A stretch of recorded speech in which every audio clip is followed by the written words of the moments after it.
Good evening, all of my fuzzy friends. It's your second favorite author of the Fox variety, Kandrel. We've uh, we've all had a tough year, some of us more than others. But if you're listening to me now, then I have to assume that you've made it out of the far side of this dark time. Uh, Congratulations. One of my joys over the years of writing has been getting together with other fellow authors to discuss the craft of storytelling. This normally happened at those magical occasions. Okay, everyone, say it with me now. Furry cons. Okay, see, if I had an editing budget, that would have had a graphic, but hey, I'm an author, not a graphic design artist. So you're just going to have to imagine. Come on, use your mind's eye. Furry cons. Yeah, that looks pretty good. But, okay, hey, no, I mean, as you can imagine, this last year has been pretty dry for furry cons. I wonder why that could be. Hmm. And, well, since I haven't been able to stand in front of a crowd spouting my wisdom in person, I figured I'd take it to the second best option and video myself doing it and make it available for everyone to watch. Okay, when I put it that way, it sounds really dirty. No, well. So, here I'd like to introduce you to what I hope to turn into a returning panel, The Art of Erotic Storytelling. Today, I'd like to start where most stories start, as an idea. Might be a scene, maybe an emotion you want to get across, or hell, maybe you had an idea that was really hot and you just need a basic story scaffolding to make it happen. Now that you have the general concept, you get to the part where millions of ideas go to die, actually turning it into a story. Right here is where you need to make some definite plans, and part of that plan needs to be justifying what you're going to be including. If you're here listening to me right now, I'll take a wild shot in the dark and guess that your story is going to include sex. Great, you've got my attention. I'm on board. Uh, Except, why does it have sex in it? Let's be honest. Even though it's a simple biological act, the explicit exploration of a character's sexuality decides a lot about a story, not the least of which who is willing to read it. Uh, Before you even put proverbial pen to paper, you're going to need to make a few decisions. First, let's start with what I like to call you got porn in my story. Now, before you freak out about sex positivity, let's get a few basic facts down. I write sex. If you're here, you probably write sex. I'm not going to try to convince you to cut the sex out of your story, except maybe I am, but not really. Let's just leave it as a definitive. It's complicated, and we'll loop back around to that. See, sex in a story takes up a lot of space, and I don't mean space on the paper, although it might do that too. What I'm talking about when I'm talking about taking up space, I mean taking up space in your readers' minds. You've already established your characters, their struggles, and they have at least touched on their want and their need through whatever arc your story is going to take them through. As soon as the clothes come off and the appropriate body parts start to get wet and sticky, though, your story has acquired a whole different aspect that's going to occupy some of your readers' thought processes. You see, emotions and mental states take up a lot of room in the head of your readers when you're trying to invoke them. Uh, it's different person to person, but there's only so much comprehension a person can get out of a story before it starts to overwhelm them. Uh, an example. This is really easy to see when people that are trying to pick up a difficult text. Have you ever talked to a friend who is starting to read Lord of the Rings for the first time? They'll be reading about entire family line histories, and the entire portion of text just runs off their memory like glass on water. You get little dribbles of recollection here and there.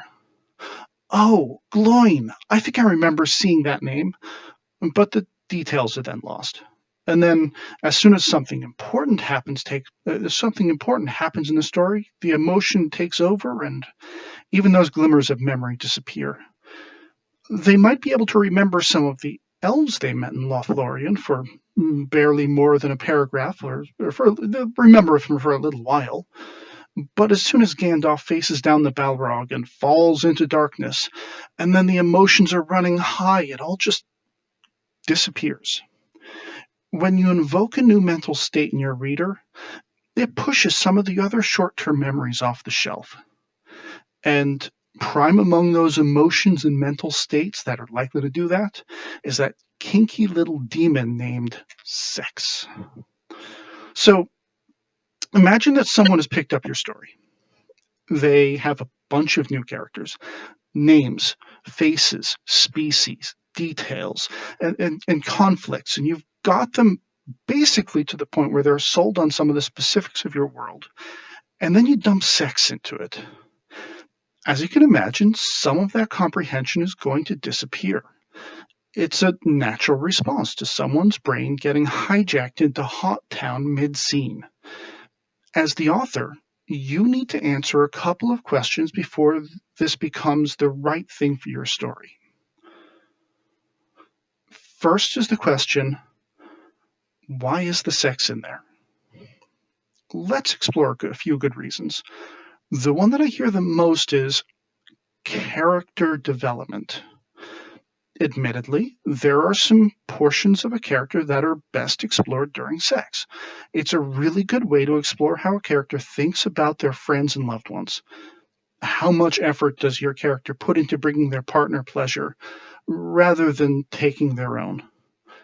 Or, conversely, if your character is a selfish prick, how do they ignore their partner's needs in fulfilling their own desires? How adaptable and tolerant is your character? If something isn't going to their wants or desires, how will they react to requests that takes them out of their comfort zone? Even deeper, this could be an opportunity to explore a part of your character that even they weren't aware of at the time. Exploring new interests is a great way to let your character breathe, unless that new interest is breath play, in which case it's a great opportunity to prevent your character from breathing. But with the idea of character development on the table, I'd like to state, for the record, that I think that it's sort of a shit catch-all. Everything develops your characters. The idea that sex specifically feeds your character development doesn't actually give you any better idea of what role it's playing in your story. You want to be able to nail down what purpose it plays, so when you get to the hot and saucy bits of your prose, you can elaborate confidently, knowing that you're advancing your story even while you're describing all of the dribbly bits. So let's go into a few better specifics. For example, sex is a great way to show your character's need and desire for the other people in your stories. Sex is baggage. You can use it to show just how reliant the characters are on each other. As another example, sex is a currency.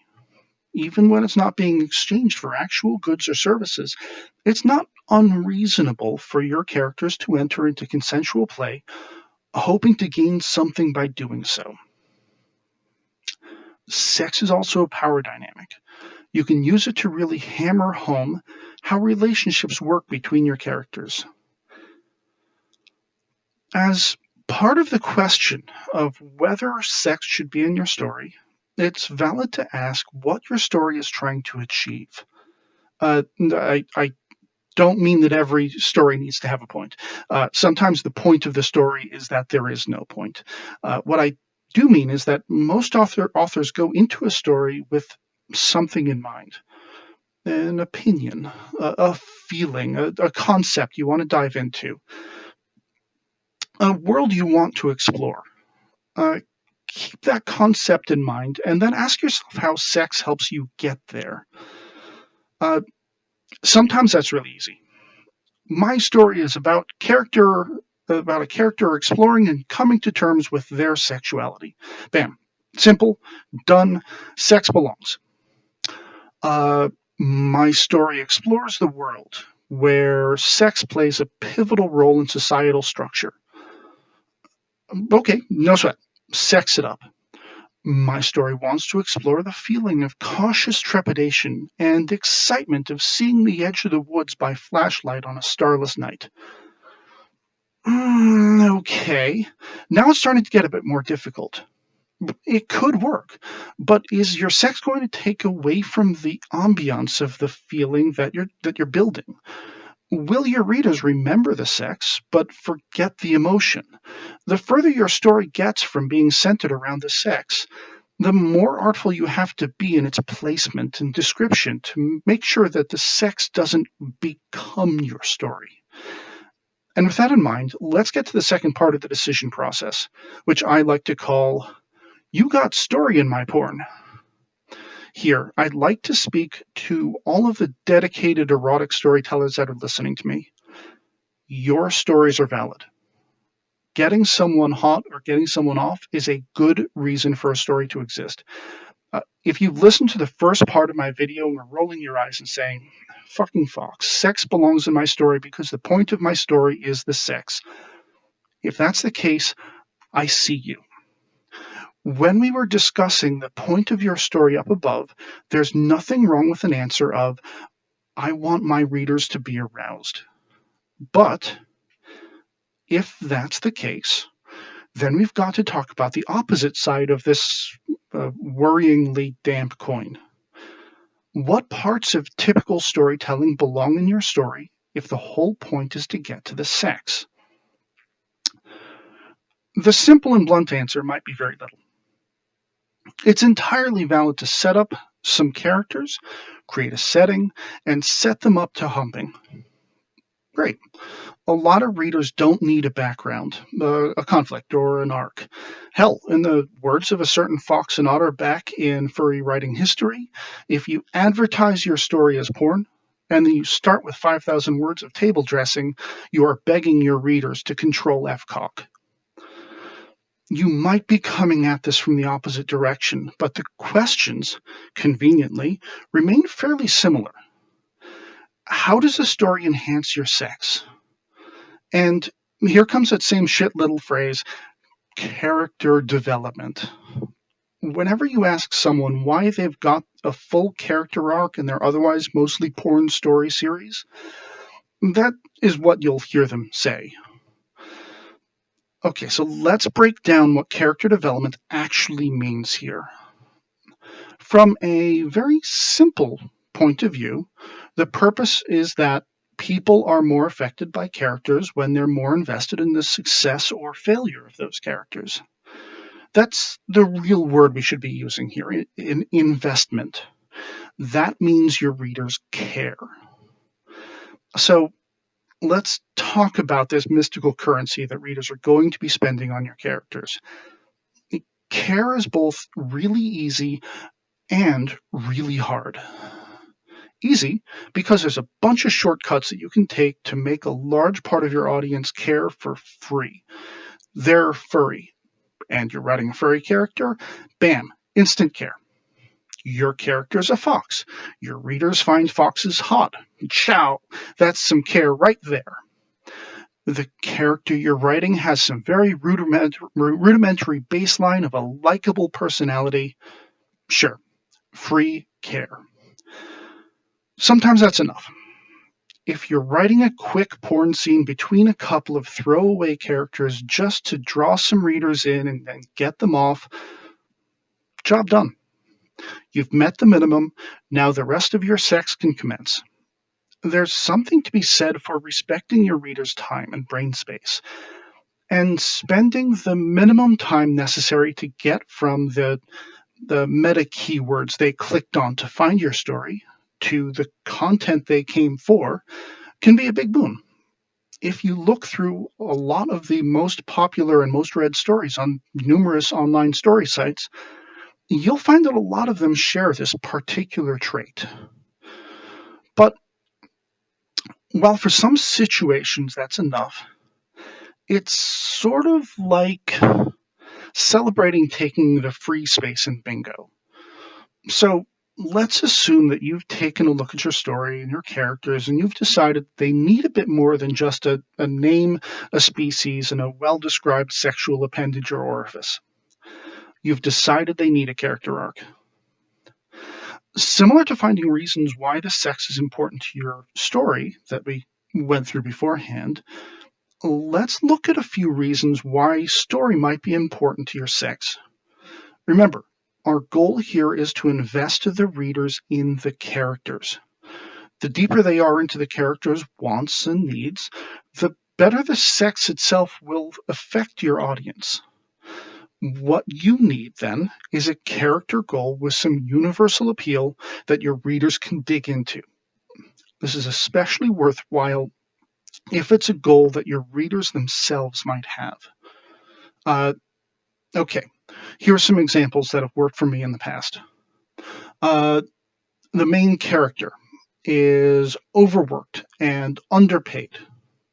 The location that the story takes place in is the one place where the character can unwind, and for some reason, that freedom in that location is under threat. Okay? There's a reason for the story to affect your sex. The protagonist has a secret that they're hiding from another character, and that other character is trying to discover it. Instead of letting them discover the deeper secret through the use of sex, the protagonist lets the other character learn a more shallow or inconsequential secret to fool them. Protagonist is so there we go. Another reason. The protagonist is in a solipsistic dream state where they're both the master of their dream but also trapped within it. Okay, so that last one might just be me, and my stories might have an oeuvre to them. Still, it worked. As a reader, I'm sure that you've run across either or both of these in the past. You'll be reading a story, and the characters seem to all just drop their personalities and goals. Sex happens, then everyone picks back up where they were as if nothing had happened. Or, worse, the story is trite and going nowhere. Then somewhere a switch is flipped, and the characters dig into the best textual sex you've read in ages, but you've got that little niggle of something in the back of your mind saying, hey, weren't they doing something or trying to achieve something? When you're crafting your world and the characters for a story with sex in, one of the best things that you can do to avoid all of this tonal whiplash that we've been talking about today is to build a world where the sex is an integral part of the world. You build the world with the sex in mind.